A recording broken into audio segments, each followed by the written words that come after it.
একজন পিতা ভোরবেলা অ্যালার্ম বেজে ওঠে। একজন বাবা ঘুম চোখে উঠে যায় ছেলের কপালে চুমু খেয়ে, স্ত্রীর দিকে তাকিয়ে চুপচাপ বেরিয়ে পড়ে কাজে যাওয়ার জন্য। ট্রেনের প্ল্যাটফর্মে দাঁড়িয়ে থাকে সে। ভিড় ঠেলে যখন ট্রেনে ওঠে, চারদিক থেকে ধাক্কা, ঠেলাঠেলি, গরম সবকিছু সহ্য করেও চুপচাপ দাঁড়িয়ে থাকে। তার চোখে শুধু এক স্বপ্ন, পরিবারকে ভালো রাখা। অফিসে বা কারখানায় পৌঁছে সারাদিন কাজ করে। ঘামে ভিজে যায় শরীর, হাত ব্যথা হয়ে যায়, মন ক্লান্ত হয়ে পড়ে। এর মাঝেই মালিকের কঠিন কথা শুনতে হয়।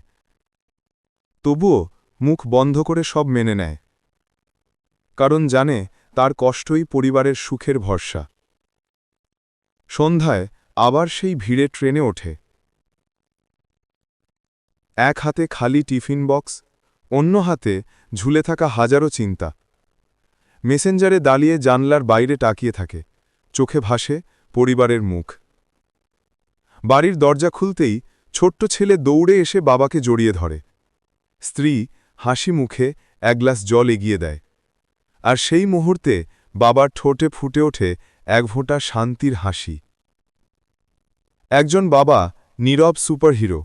ভিডিওটি ভালো লাগলে লাইক অ্যান্ড সাবস্ক্রাইব করুন। আপনার একটি ছোট্ট সহযোগিতা অন্য কারো জীবনে নতুন আলো এনে দিতে পারে।